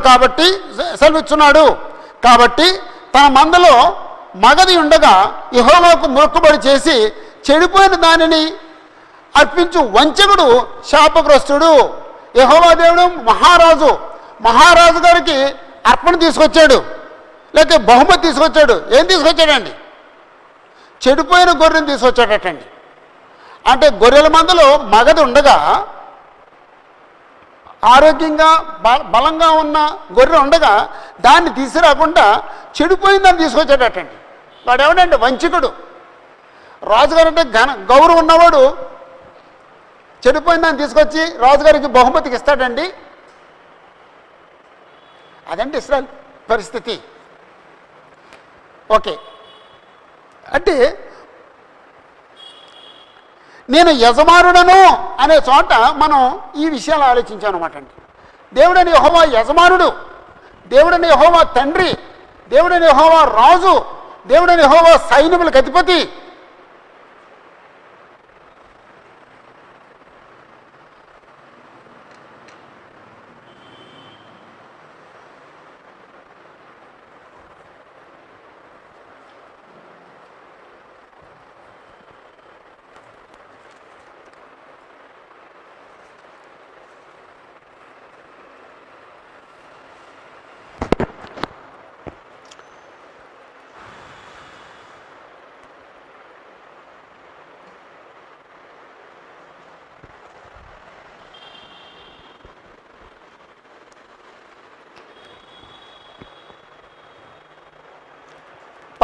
బి అంటే 14B అంటే రెండో భాగం అనమాట అండి.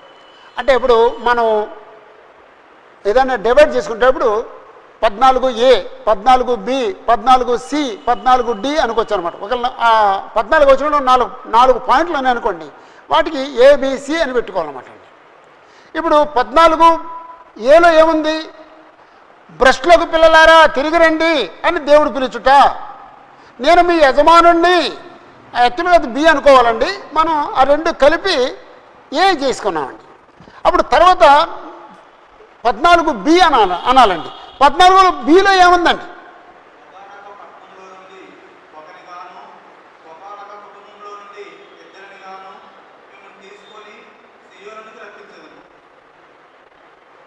ఒక్కసారి ఆగుదామండి. అంటే 14Bలో ఏమంటాడంటే,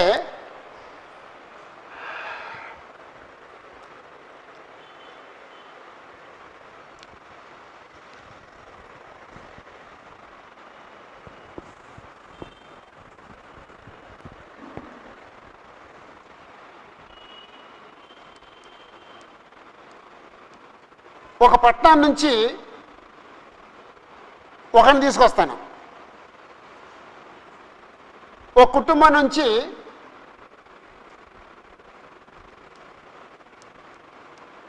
ఒక కుటుంబం నుండి ఇద్దరిని తీసుకొస్తాను.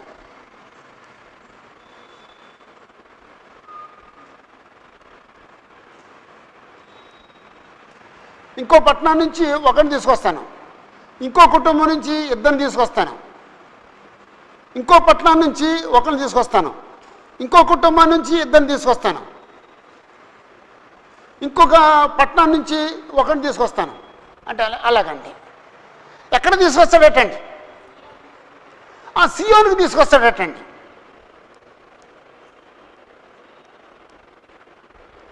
సియోను తీసుకొస్తాడండి. అమ్మ నిన్నే అడుగుతున్నాను, సియోన్ అనే మాటకి ఇంకో మాట చెప్పు. థ్యాంక్ యూ, పాస్ అయిపోయావమ్మా. సియోన్ అంటే ఏంటండి? యెరూషలేము.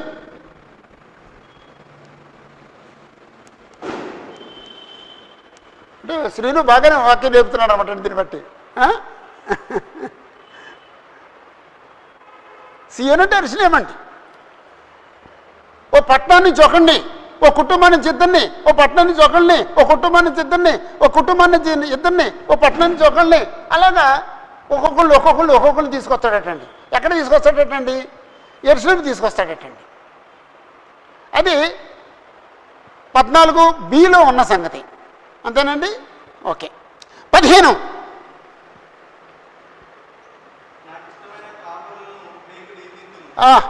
అప్పుడు దేవుడు ఏం చేస్తాడటండి? ఈ వచ్చిన వాళ్ళందరికీ ఒక కాపర్ నియమిస్తాడండి. అంటే అక్కడ వాడు ఇంకో మాట అంటే కాపరి కాదండి, నాకు ఇష్టమైన కాపరిని.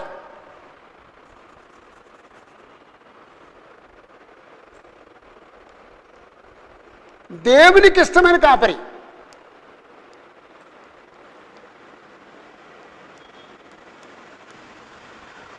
నాకు ఇష్టమైన కాపరిని నియమిస్తాను. యోషియా దేవునికి ఇష్టమైన కాపరండి యోషియా. యెహోయాహాజు దేవుడికి ఇష్టమైన కాపరండి యెహోయాహాజు, యోషియా కొడుకు కాదు. తర్వాత యెహోయాకీము యెహోవాకి ఇష్టమైన కాపరండి కాదు. కీను కాదు. సిద్కియా కాదు.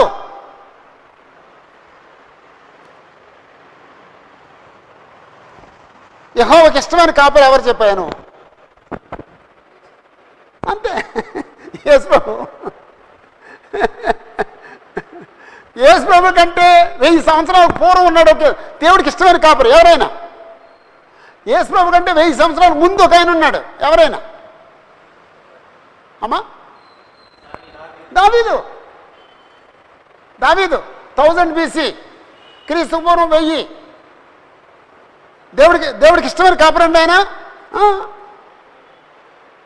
ఎప్పుడు ఆ దేవుడిని యెహోవా ఆ దావీదు పేరు తలస్తూ ఉంటాడండి. దావీదు పేరు తలస్తూ ఉంటాడండి. ఇక ఎక్కడో ఉందండి దావీదు పేరు, నాకు దొరకదు. ఇక్కడ ఎక్కడో ఉందండి.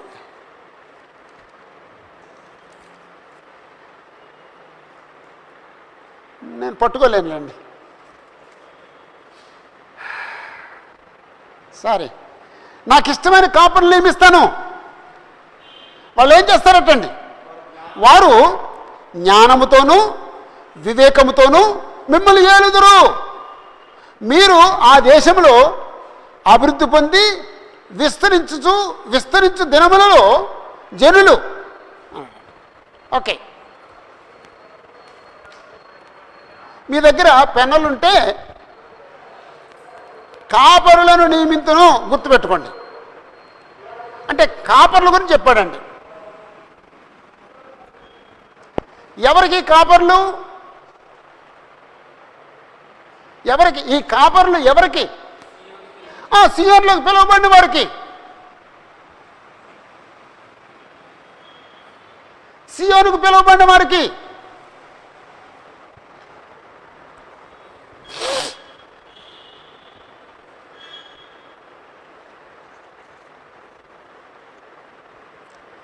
వాళ్ళు ఎలాంటి వాళ్ళు అంటే జ్ఞానం కలిగిన వాళ్ళు, వివేకం కలిగిన వారు. జ్ఞానంతో వెళ్తారు, వివేకంతో వెళ్తారు. జ్ఞానంతో ఏలిన కాపరి, ఓ కాపరిని చెప్పండి. సొలొమోను. అవివేకంతో ఏలిన ఒక కాపరిని చెప్పండి. సొలొమోను కొడుకు రెహబాము అవివేకంతో ఏలినాడు, అజ్ఞానిగా ఏలినాడు, రాజ్యం ముక్కలవడానికి కారణమైన వాడు. అలాగండి. ఓకే, ఇంకొంచెం ముందుకు వెళ్ళిపోతామండి. 16వ వచనం. మాస్టరు నువ్వు మొన్న విన్నావులే, వెళ్ళిపో. 16వ వచనం ఓ మాట చదివేసినంత వెళ్ళిగండు. చెప్పు. 16.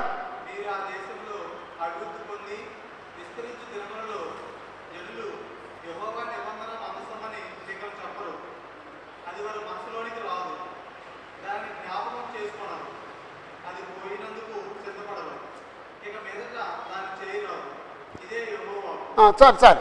దేని గురించి మాట్లాడుతున్నాడు 16వ వచనంలో? ఇస్సాక్ దేని గురించి మాట్లాడుతున్నాడు?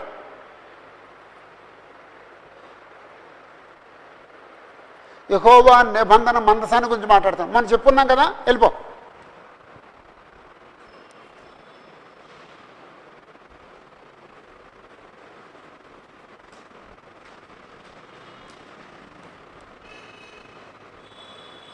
మందసాన్ని గుర్తుపెట్టుకోండి.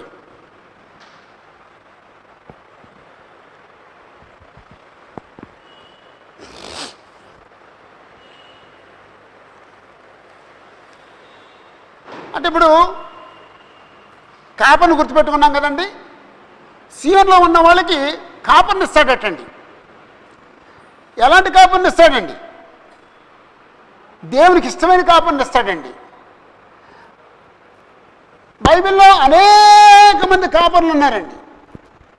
కాపర్లో అనేక మంది, కొన్ని 100 మంది ఉన్నారు కదా బైబిల్ అంతట్లోనూ. ఆదాము ఓ కాపరి, నోవహు ఓ కాపరి, అబ్రహాము ఓ కాపరి, ఇలాగ అనుకుంటే చాలామంది కాపర్లు ఉన్నారండి. ఈ కాపర్లందరిలో ద బెస్ట్ ఎవరండి? పోటీ లేని కాపరు ఎవరండి? ఎవరమ్మా? 1000 మంది కాపర్లలో ద బెస్ట్ ఎవరు? 10,000 మంది కాపర్లో ద బెస్ట్ ఎవరు? యేసు ప్రభు. యేసు ప్రభు. కాబట్టి ఇక్కడ నాకు దేవునికి ఇష్టమైన కాపర్ని ఇస్తాడంటే ఎవరిని ఇస్తాడనమాట అండి? యేసు ప్రభుని ఇస్తాడనమాట అండి. అదండి ఆ సౌండ్ అదండి. నాకు ఇష్టమైన కాపరి. జ్ఞానంతో పరిపాలన చేస్తాడు, ఆ తర్వాత వివేకంతో పరిపాలన చేస్తాడు. అంటే అక్కడ లేదండి. నీతితో పరిపాలన చేస్తాడు, న్యాయంగా పరిపాలన చేస్తాడు, అన్నీ ఉంటాయి. అంటే ఇక్కడ లేవండి. ఆ తర్వాత ఈ ప్రజల గురించి మాట్లాడితే ఏమంటాడంటే యెహోవా నిబంధన మందసమని ఇక చెప్పరు. అప్పుడు ఇంకో మాట అన్నాడు, మందసం గురించి మాట్లాడుతున్నాడండి. ఇక్కడున్న ఈ ప్రజలు, ఈ పిలువబడిన ప్రజలు మందసాన్ని గురించి ఏమంటారంటే 1 16వ వచనం, మందసమని ఇక నువ్వు చెప్పరు. అంటే మందసాన్ని గురించి మాట్లాడరు. 2 అది వారి మనసులోనికి రాదు. మందసం అనే భావం వాళ్ళ మనసులోకి రాదటండి. దానిని జ్ఞాపకము చేసుకున్నారు. అంటే మందసాన్ని జ్ఞాపకం చేసుకోరు. ఒకసారి ఇప్పుడు మనకి ఇక్కడ కూర్చున్న మనకి మీరే టక్కని చెప్పండి సమాధానం.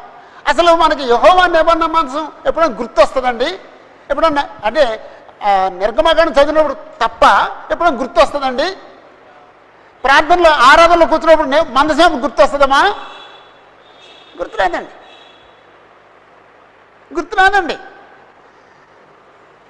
దానిని జ్ఞాపకం చేసుకున్నారు. అది పోయినందుకు చింతపడరు. ఇప్పుడు ఎక్కడుందండి మందసం? ఎక్కడుందండి మందసం? తెలీదండి. మీ దగ్గర మీ వాట్సాప్లో ఓ బొమ్మ ఉంటుంది, ఎప్పుడైనా గమనించారు మీరు?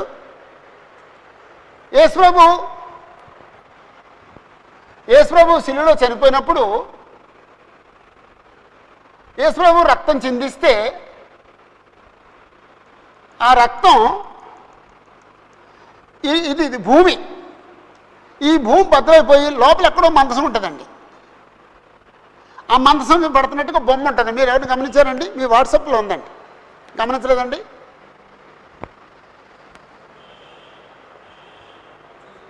మేము ఉంటాం కదా, మీ వాట్సాప్లో ఇప్పుడు ఉంది. నా వాట్సాప్లో ఉంది. ఇప్పుడు వాట్సాప్ అంటారు దాన్ని. అది ఇలా ఉంటుంది కదా, అయ్యా బొమ్మ ఇలా ఉంటుంది బొమ్మ. దీన్ని ఏమంటారు? యూట్యూబ్. సారీ మీ యూట్యూబ్లో ఉందండి. మీ యూట్యూబ్లో ఉంది. నా యూట్యూబ్లో ఉంది. యేసుప్రభు శిలువలో చనిపోతే ఈ రక్తం అట్టండి ఇక్కడ భూమి బద్దలయ్యి ఆ లోనకి వెళ్ళిపోయి సరిగ్గా ఆ మందసం మీద పడింది అటండి. కథండి. ఇప్పుడు లేవి యాజకుడు బలి అర్పించి రక్తాన్ని తీసుకుని ఎక్కడికి వెళ్తాడండి? బలిపీఠం దగ్గరికి వెళ్తాడండి. సంవత్సరానికి ఒకసారి అతి పరిశుద్ధ స్థలంలోకి వెళ్ళి మందసానికి రక్తం ప్రోక్షిస్తాడండి. మరి మన ప్రధాన యాజకుడు రక్తం తీసుకుని ఎక్కడికి వెళ్ళడమా? మన ప్రధాన యాజకుడు రక్తం తీసుకుని ఎక్కడికి వెళ్ళడమా?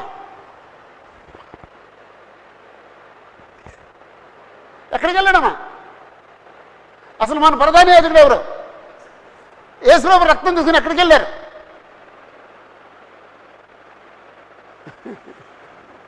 ఓకే. అంటే హెబ్రీ పత్రిక మనం ఇంకా డీటెయిల్గా చదవాలి. అంటే మీరు హెబ్రీ పత్రిక మనం చదవాలి. మీరు రక్షించబడిన తర్వాత హెబ్రీ పత్రిక చదవలేదు మనం. అంటే భౌతికంగా ఈ రక్తాన్ని తీసుకుని యేసుప్రభు వెళ్ళలేదు. కానీ యేసుప్రభు తాను బలైపోయి ఎక్కడికి వెళ్ళాడండి? పరలోకానికి వెళ్ళాడండి. ఈయన భౌతికమైన దేవాలయానికి వెళ్ళలేదండి, భౌతికమైన గుడారానికి వెళ్ళలేదండి, భౌతికమైన అతి పరిశుద్ధ స్థలానికి వెళ్ళలేదండి. యేసుప్రభు అతి పరిశుద్ధ స్థలానికి వెళ్ళాడండి. ఏదండి యేసుప్రభు వెళ్ళిన అతి పరిశుద్ధ స్థలం? పరలోకం. అంటే సాక్షి గుడారం ఇలాగ ఉంటుందండి.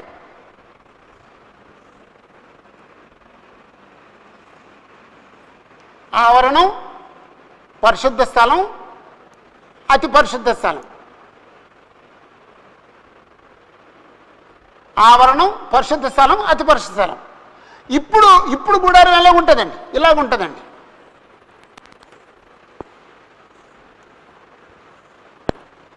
ఇలాగ ఉంటుందండి. ఇది ఆవరణం, ఇది లోకం, ఇది పరిశుద్ధ స్థలం, క్రీస్తు సంఘం.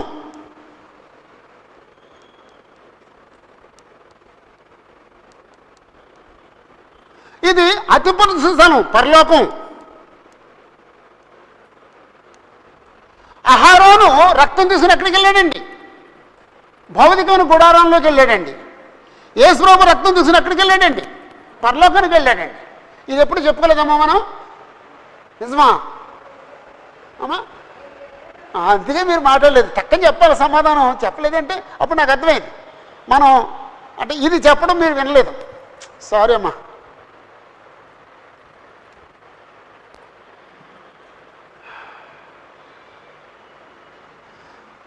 రైట్. మందసం ఎక్కడ ఉంటుందండి? అతి పరిశుద్ధంలో ఉంటుందండి మందసం.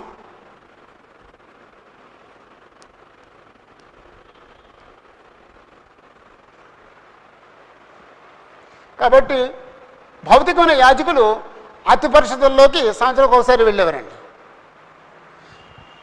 ప్రతి సంవత్సరం వెళ్ళేవారండి. మన యేసుప్రభు అయితే ఒకేసారి అతి పరిశుద్ధంలోకి వెళ్ళాడండి. ఇప్పుడు అతి పరిశుద్ధ స్థలం ఏదండి? పరలోకం. ఇప్పుడు అతి పరిశుద్ధ స్థలం పరలోకం. ఈ బొమ్మ ఒకసారి వేసుకోమ్మా, తర్వాత వేసుకోండి, పని బ్రేకులు అన్నా తర్వాత వేసుకోండి. అర్థమైందండి? మందసం ఎక్కడ ఉంటుందండి? ఎక్కడ ఉంటుందండి? ఇప్పుడు మందసం ఏదండి? ఆ మందసం ఇప్పుడు ఉందండి? ఇప్పుడు లేదండి. అదే అన్నాడండి. ఆ మందసమని ఇక చెప్పరు, అది వారి మనసులోనికి రాదు, దానిని జ్ఞాపకం చేసుకొనరు, అది పోయినందున చింతపడరు, ఇక మీదట దాని చేయరాదు. ఇప్పుడు భౌతికమైన మందసాన్ని తయారు చేయొచ్చండి? తయారు చేయొచ్చా? చేయకూడదండి. సారీ. అంటే సియోనుకు వచ్చిన ఈ మనుషులకి దేవుడు ఒక కాపర్ని ఇస్తాడన్నాడు. ద బెస్ట్ కాపర్ ఎవరంటే యేసుక్రీస్తు.